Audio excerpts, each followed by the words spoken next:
TMC की संस्थापक अध्यक्ष और बंगाल की पूर्व सीएम इस समय भारी राजनीतिक कश्मकश से जूझ रही हैं, क्योंकि बागी गुट ने उनके सामने उनके भतीजे अभिषेक बैनर्जी को पार्टी से हटाने की कड़ी शर्त रखी है। सवाल ये कि क्या भतीजे को अब ममता बनर्जी पार्टी से निकाल बाहर करेंगी। नमस्कार, मैं हूं आकांक्षा और आप देख रहे हैं न्यूज़ 18 का डिजिटल प्लेटफॉर्म। पश्चिम बंगाल की पूर्व सीएम और तृणमूल कांग्रेस की अध्यक्ष ममता बनर्जी अपने राजनीतिक जीवन के सबसे कठिन दौर से गुजर रही हैं। उनके सामने न केवल अपनी खड़ी की हुई पार्टी टीएमसी को बचाने की चुनौती है, बल्कि इस जंग में अब परिवार को भी बचाने का संकट खड़ा हो गया है, क्योंकि बागियों ने साफ कर दिया है कि अगर ममता बनर्जी अपने भतीजे और टीएमसी महासचिव अभिषेक बैनर्जी को पार्टी से निकाल देती हैं तो वो फिर से ममता गुट में लौट सकते हैं। दरअसल तृणमूल कांग्रेस के वरिष्ठ नेता उत्तर बंगाल विकास विभाग के पूर्व मंत्री रविंद्रनाथ घोष ने दावा किया है कि अगर ममता बनर्जी अपने भतीजे अभिषेक बैनर्जी को सक्रिय राजनीति से अलग करने में सफल हो जाती हैं तो ऋतव्रत बैनर्जी के नेतृत्व वाले बागी गुट में शामिल अधिकांश असंतुष्ट नेता टीएमसी में लौट आएंगे।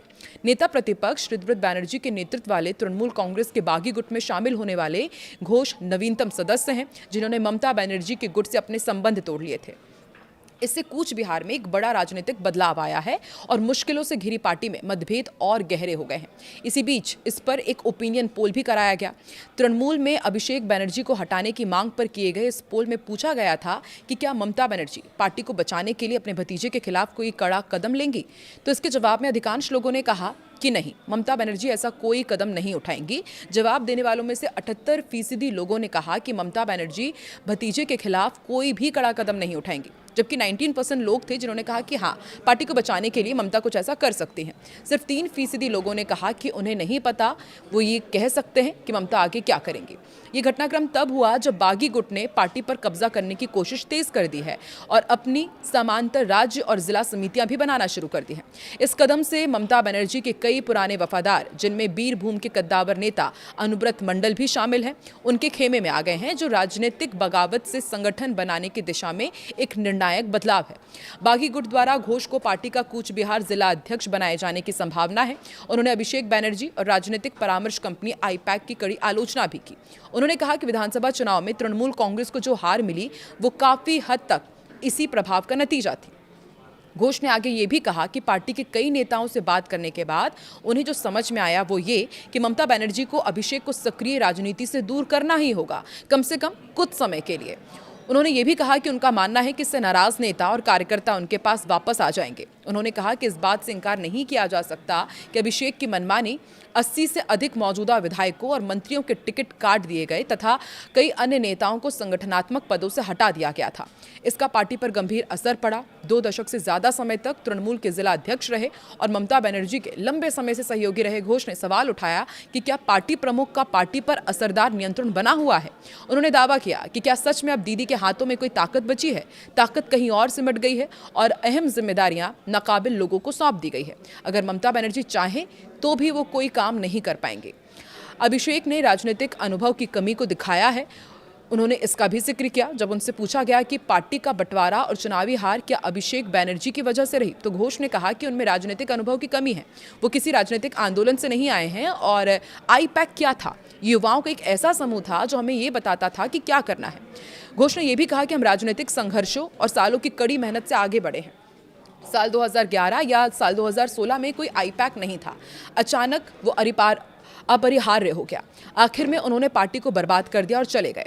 ममता बनर्जी से सीधे अपनी चिंताएं बताने की जगह पाला बदलने के सवाल पर घोष ने कहा कि तृणमूल कांग्रेस एक ही है और उसमें कोई गुट नहीं है।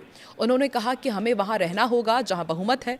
उत्तर बंगाल के सभी विधायक और नेता एक जगह इकट्ठा हो गए हैं। मैंने पार्टी कार्यकर्ताओं का साथ देने के लिए फैसला लिया है। इसी बीच पश्चिम बंगाल की पूर्व सीएम ममता बनर्जी ने अब भाजपा पर नया हमला बोला। टीएमसी प्रमुख ममता बनर्जी ने भारतीय जनता पार्टी पर बड़े आरोप लगाए और कहा कि भाजपा टीएमसी के नेताओं को लगातार प्रताड़ित कर रही है, लेकिन वो चुप नहीं बैठेंगे। ममता बनर्जी ने एक वीडियो जारी किया और कहा कि अगर भाजपा को ममता बनर्जी को चुप कराना है तो जान से मारना होगा। इस दौरान ममता ने पार्टी से बागी हुए सांसदों पर भी निशाना साधा। ममता बनर्जी के इस वीडियो को टीएमसी सांसद डेरेक ओब्रायन ने सोशल मीडिया प्लेटफॉर्म एक्स पर शेयर भी किया। इस वीडियो में ममता बनर्जी ने सीधे तौर पर भाजपा को चुनौती दी। ममता का ये बयान ऐसे समय में आया जब टीएमसी के सांसदों ने इस्तीफा दिया और फिर 3 दिग्गज नेताओं ने भाजपा भी ज्वाइन कर ली और भाजपा ने उन्हें बंगाल उपचुनाव के लिए अपना उम्मीदवार भी घोषित कर दिया। इस वीडियो संदेश में ममता बनर्जी ने आरोप लगाया कि बीजेपी ने उनकी पार्टी को डराने, धमकाने और तोड़ने के लिए कोई कोर कसर नहीं छोड़ी। उन्होंने कहा कि अगर उन्हें चुप कराना है तो उन्हें मारना होगा। उन्होंने ये भी कहा कि तुमने इसके लिए अपनी तरफ से कोई कोर कसर नहीं छोड़ी है। टीएमसी प्रमुख ने दावा किया कि उनकी पार्टी के कई बड़े नेताओं को जानबूझकर निशाना बनाया गया, उन्हें अपमानित किया गया। उन्होंने पार्टी के वरिष्ठ नेताओं का नाम लेते हुए कहा कि आपने किसे नहीं प्रताड़ित किया, आपने महुआ, अभिषेक, कल्याण पर हमले किए, यहाँ तक कि आपने मेरे घर पर भी हमला किया। उन्होंने आरोप लगाया कि लॉकअप में उनके नेताओं के साथ बेहद क्रूर और अमानवीय व्यवहार भी किया गया। उन्होंने कहा कि मेरे कई सहयोगी इस समय लॉकअप में बंद हैं और उन्हें फर्श पर सोने के लिए मजबूर किया जा रहा है। कुछ नेताओं को कमर में रस्सी बांधकर पैरों में बीड़ियां डालकर घुमाया जा रहा है। कुछ के सिर मुंडवा दिए गए हैं तो कुछ पर बेहद गंदी चीजें फेंकी गई। इन बातों का जिक्र करना भी अपने आप में शर्म है। ममता बनर्जी ने बागी नेताओं पर भी तीखा हमला बोला। उन्होंने कहा कि विश्वास से बड़ी चीज इस दुनिया में कुछ भी नहीं होती, लेकिन ये नेता आज जनता के विश्वास को तोड़ रहे हैं। इससे पहले ममता बनर्जी ने यह भी कहा कि बागी रहें या फिर पार्टी में बने रहें या फिर खुलकर भारतीय जनता पार्टी में शामिल हो जाएं। ममता बनर्जी ने आरोप लगाया कि तृणमूल के बागी विधायक और सांसद भाजपा के इशारे पर काम कर रहे हैं। उन्होंने कहा कि जो लोग खेल खेल रहे हैं वो अपना फैसला कर ले, या तो तृणमूल कांग्रेस में रहकर हमारे साथ काम करे या सीधे भाजपा में शामिल हो जाए। मझधार में नहीं रहें वरना कुछ हाथ नहीं लगेगा।